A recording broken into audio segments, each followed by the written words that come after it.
DUSKMOURN House of Horrors has had a reveal, and Jake and I have put together everything you need to know, condensed as tightly as we can make it, so that you're prepared for the House of Horrors. Yes, they skipped Bloomburrow completely in Amsterdam and just decided to take us into the next thing, so that while we're in Bloomburrow, we're already thinking about DUSKMOURN, because we know that once Bloomburrow gets here, we've already forgotten about it. Let's get into DUSKMOURN.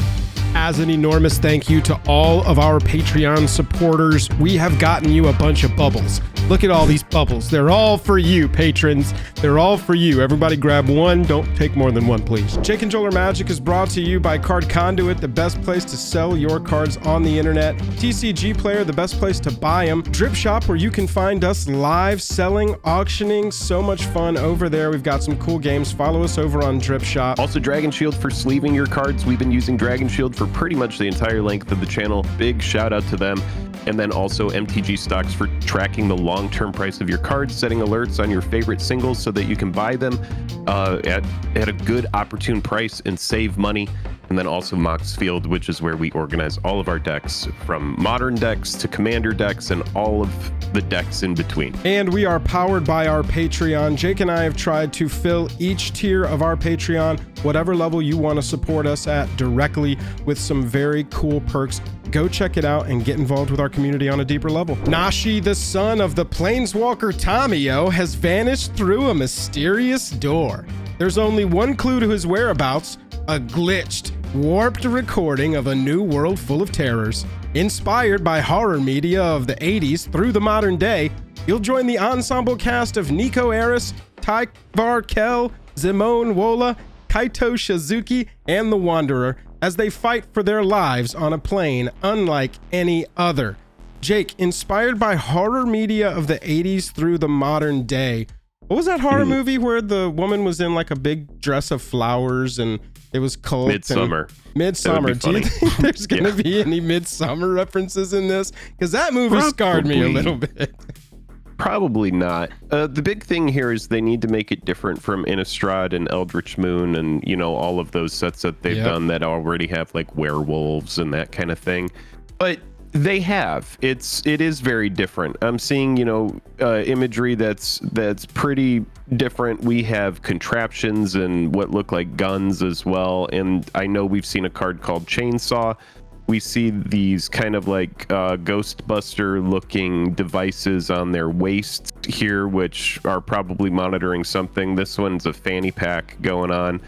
So, yeah, you know, this is going to be really cool. I love horror stuff from the 80s. I talk about it all the time. My favorite franchise is Alien, and Alien was 1979. Aliens was 1986, which was my birth year. Yeah. And so I'm a big fan of a lot of this stuff. I'm a big fan of Critters and Chucky and, you know, all that kind of like The Thing, They Live, and I've already seen some cards that look like They Live kind of imagery, which is cool. So yeah, there's a lot of stuff going on here. Obviously, if you get the TV with the turn dial here, that's definitely not something that we've seen. So it looks like we're going to see a lot of, you know, kind of like stuff from our universe in this, you know, TVs and guns and that kind of thing. It is interesting, and I think a lot of people are kind of angry on first glance. I mean, it is the Magic community's thing to do, is get angry about stuff, but I look at this and yeah, I can see it's an enormous departure. Just looking at this bundle art, packaging art here, not only is the entire bundle completely designed like an old tube TV, but you've got that TV-ish looking thing, very poltergeisty art on the box and the booster packs themselves. And so, yeah, they're definitely aimed, I think, Jake, at like our generation, people that were born in the 80s, even though we were kind of on the tail end of it. This is the media that we grew up consuming a lot. And so it does have this weird cognitive dissonance to it, where I do see, you know, this dude wearing a fanny pack, and he was like a Kaldheim warrior, very proud, noble king, maybe, or something. I'm not a lore guy. And now he's got a bat with spikes in it. Yeah. Right, and a fanny pack. And you got Nico, who was like an illusionist, a mirror's mage, to use glass or something. and now is got a cell phone on his hip. And so I'm not sure what's going on. I'm hoping that the whole thing feels cohesive and makes sense once we sort of have everything together. But this is pretty cool. A giant eyeball with like, yeah, I mean, that's yeah, dope. I mean, some more like stereotypically horrifying things here mixed in with this 80s nostalgia stuff. So I think there's going to be a lot of references. We got to look at the 4 commander packagings, which give us the colors and the deck looks like names. Animatu on there. Yeah, and, yeah. Miracle Workers, white, blue, black, looks like Animatu, can't remember her name. Death Toll is black and green. Jump Scare is green and blue, which is Zimone from Strixhaven.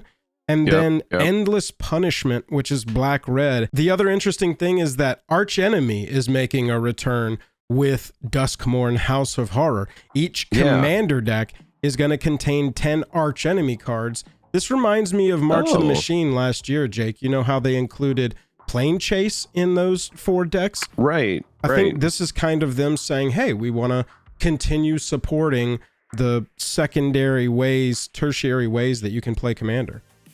Yeah, and I think sometimes, especially when you like maybe get out of a sweaty game, it's fun to kind of go into something that's more casual. You know, Plane Chase was fun, and Archenemy is fun.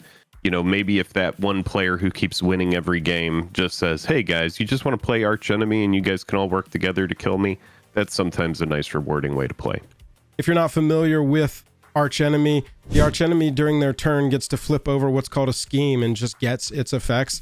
We saw 2 schemes showed off here. I Will Savor Your Agony says when you set this in motion, choose 3 and you can choose the same mode more than once. Destroy target creature, target player draws a card, target player gains 5 life. That'll get you back into a game, won't it? Yeah. Time bends to my will. When you set this scheme in motion, take an extra turn after this one, skip the untap step of that turn. Oh, okay. So this essentially is going to give you a second combat phase, you know, unless your deck is super degenerate and you have a way to untap all your lands and stuff. Yeah, so I know a lot of people will be excited about that. Our Buy a Box promo sort of harkens to what we can expect from this set, I think.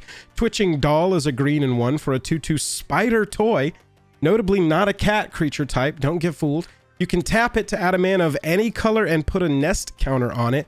And you can tap it and sack it to create a 2/2 green spider creature token with reach for each counter on Twitching Doll. And note, it doesn't say for each nest counter on Twitching Doll. It says for each counter on Twitching Doll. So Jake, how about a mana dork that explodes into 100 2/2 spiders? Yeah, that is pretty wild. This is another extremely pushed, very strong mana dork. Wow.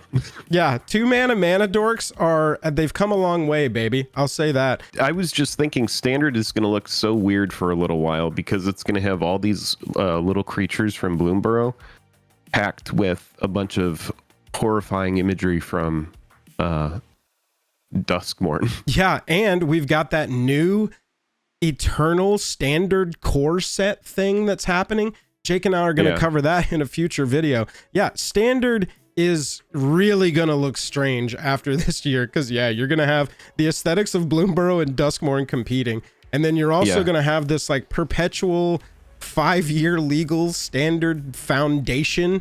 And we saw that that's going to have Land War Elf in it. So I don't know. It's going to be a crazy time for sure. Wow. We saw a new treatment here with double exposure. And it's I guess, a flip card, or what is this? No, this is like if you took a picture and it was doubly exposed. You've got the positive and the negative on there.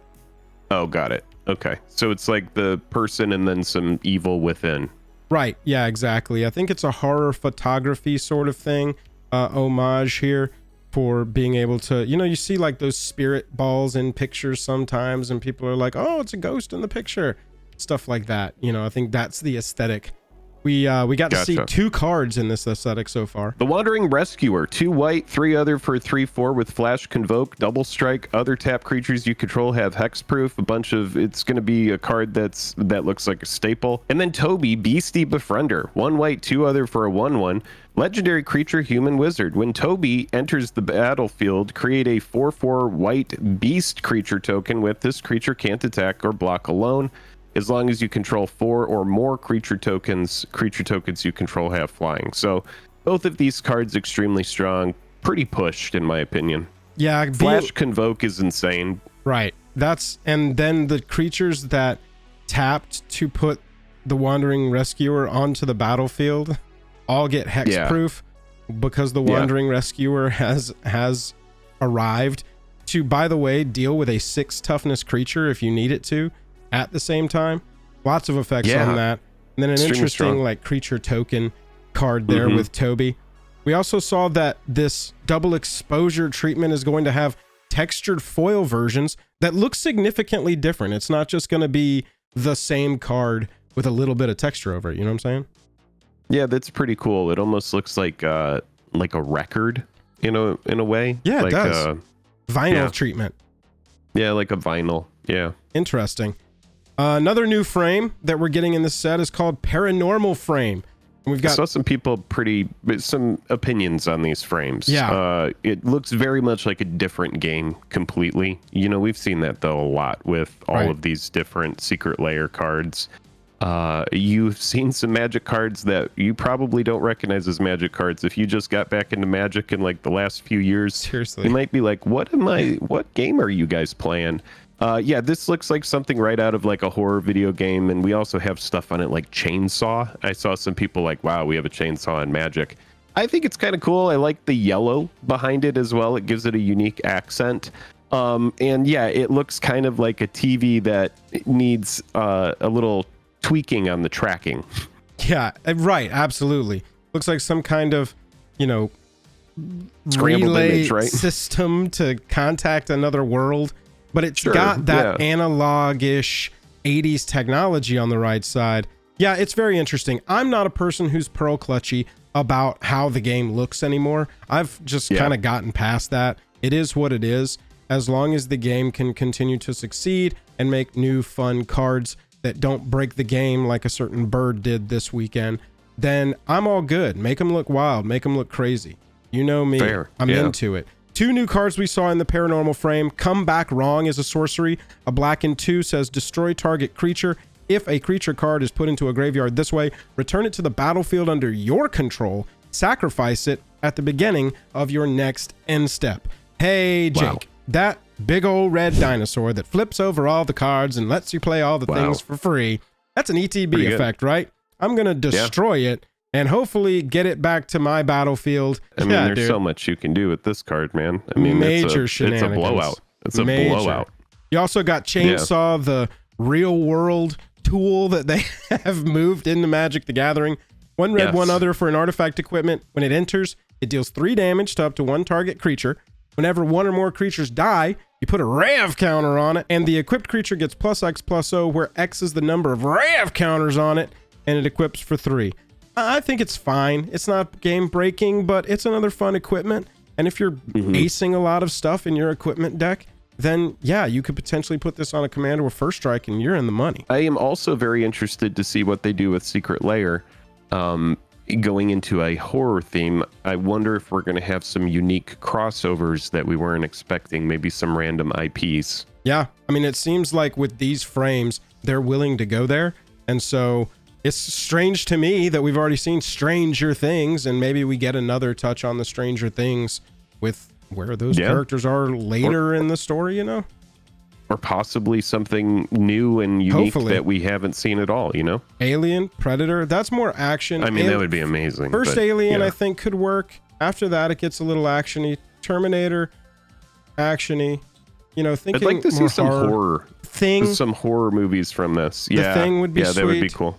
Getting some stuff like that. I bet there's going to be references to that type of stuff in the main set, regardless of if we get real IP crossovers for it. Our borderless sort of showcase treatment in this set is called Mirror Monster, which is seeing the person's reaction or seeing the monster approach them from a different perspective, as you can see in the glasses of the person seeing the Doomsday Excruciator coming at them. This is a new demon with 6 black pips. Jake, they were like, you cannot splash this. Please stop trying. They thought Invoke Despair was going to cover them with black, black, black 1. And they were like, nope. I got 3 color decks running Invoke Despair at this point. Doomsday Excruciator is only going to be a mono black card. Damn. It's a demon with 6/6 power and toughness flying. Says enters if it was cast. Each player exiles all but the bottom 6 cards of their library face down. And at the beginning of your upkeep, you draw a card. So you're on a quicker clock than everybody. Jake, wow. This is for the person who is in love with the 15-minute Commander game. Yeah, this is crazy. Urborg comes to mind. I don't really know how this is going to play. I don't really know. I guess it becomes a game of mill. It's just like, we're going to resolve this game very soon here. Yeah. Yeah, I don't know. It's an extremely interesting card, but I don't exactly know where I would put it. Yeah, getting this cast off, you're not able to cheat it in and like combo victory, early or anything. But it will be interesting to see how it plays. It's a crazy text box, gotta be honest. Crazy. One of the crazier text boxes I've seen in a long time. And this is a standard set. This isn't Modern Horizons, you know what I'm saying? Coming off of that, maybe we're expecting higher power, but this thing is just coming in a standard set. We've also got Screaming Nemesis, a red and 2 for a 3/3 hasty spirit. Whenever it's dealt damage, it deals that much damage to any other target. And if a player is dealt damage this way, they can't gain life for the rest of the game. That seems so strong. Wow. It just shuts down life gain completely. That's an extremely strong card too at Mythic, and rightfully so. As the aggro player, this is the kind of card that really makes the hair on the back of my neck stand up. Horror theme, pun, got him. Screaming Nemesis. If a player is dealt damage this way, they can't gain life for the rest of the game. That's insane. I want this on the battlefield, and I want to figure out how to ping it 3 times, make all of my opponents unable to gain life for the rest of the game, and we are in the money. And then we have the Japan Showcase cards, which we have seen, but now we're seeing them again. You have Overlord of the Hauntwoods and Enduring Tenacity. Both of these cards have a unique frame here and very unique aesthetic, and it is my understanding these will only appear in Japan. The Japanese appear most of the time in the Japanese language packs, traditional foil or fracture foil. The English collector boosters are going to contain English versions of these 67% of the time, and Japanese language versions 33% of the time. So it's not impossible to get them in English packs, just way lower rates. And then the fracture foils being another brand new type of foiling, it'll just be another extra thing to open in collector packs, which is the only place you'll get this. It looks like we're seeing they have taken cards from the main set, given them new art with famous Japanese artists, and that's what our Japan Showcase treatments are in regular and fractured foil. And then you've also got the 33% chance in English packs that you can open them in the Japanese language version. So kind of a complicated little spot, but simple once you know what you're looking at. Overlord of the Hauntwoods also gave us a look at a new mechanic, Impending, 2 green and 3 other for a 6/5 avatar horror.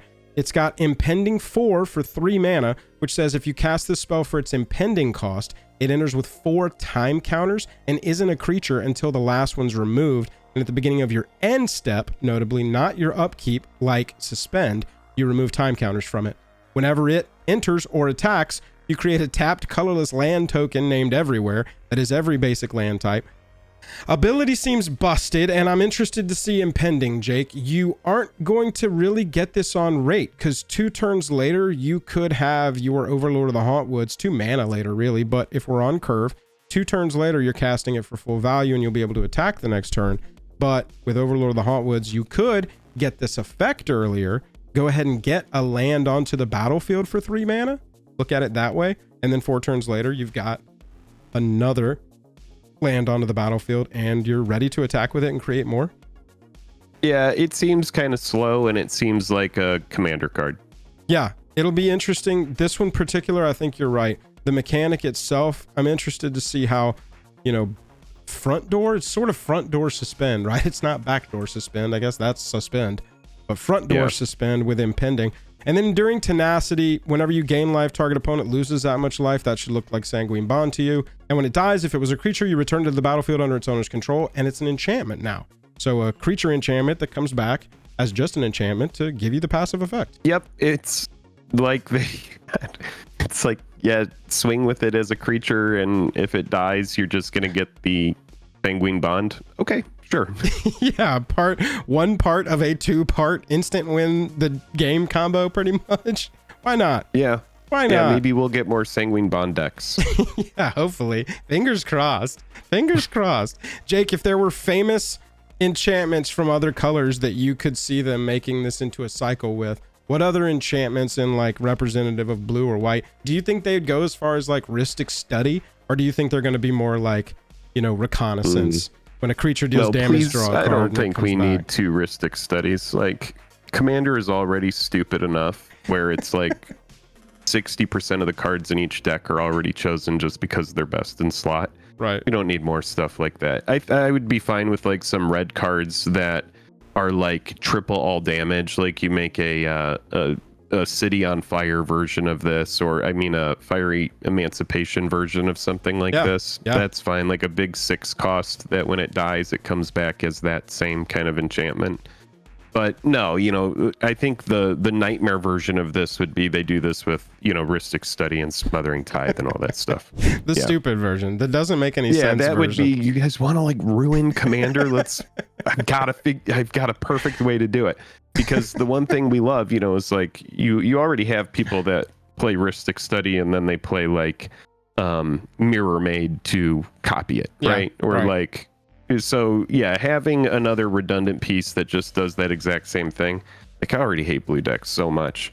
So yeah, that would be a bummer. Delirium returning as a mechanic. Jake, we've literally got a card called Fear of Missing Out now. Yeah. Iconic. Probably should be one of the most iconic cards on the channel ever now.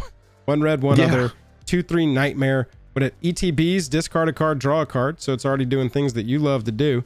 And it says whenever Fear of Missing Out attacks for the first time each turn, if Delirium is online, meaning you've got 4 or more card types among cards in your graveyards, untap target creature, and after this phase, there's an additional combat phase on a 2-mana creature. Additional combat phase has been popping up quite a bit recently. Used to not be quite as many cards with that phrase printed on them, but they are giving it some love here with FOMO, the nightmare of FOMO, Jake. Yep.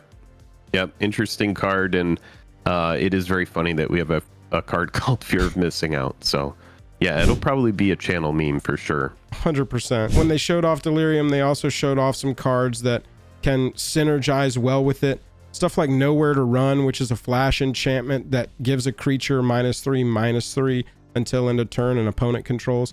And then says creatures your opponents control can be the targets of spells and abilities as though they didn't have hexproof, and ward abilities of those creatures doesn't trigger. Kind of crazy there on a 2-mana flash enchantment to not only ace something, but remove hexproof and ward. That's pretty nice. It's on an uncommon too. Yeah, that's really good. And then Leyline of Hope, it looks like we'll possibly be getting a new cycle of Leylines. If they're teasing a new white Leyline, then I would imagine that they're probably going to do an entire cycle of them.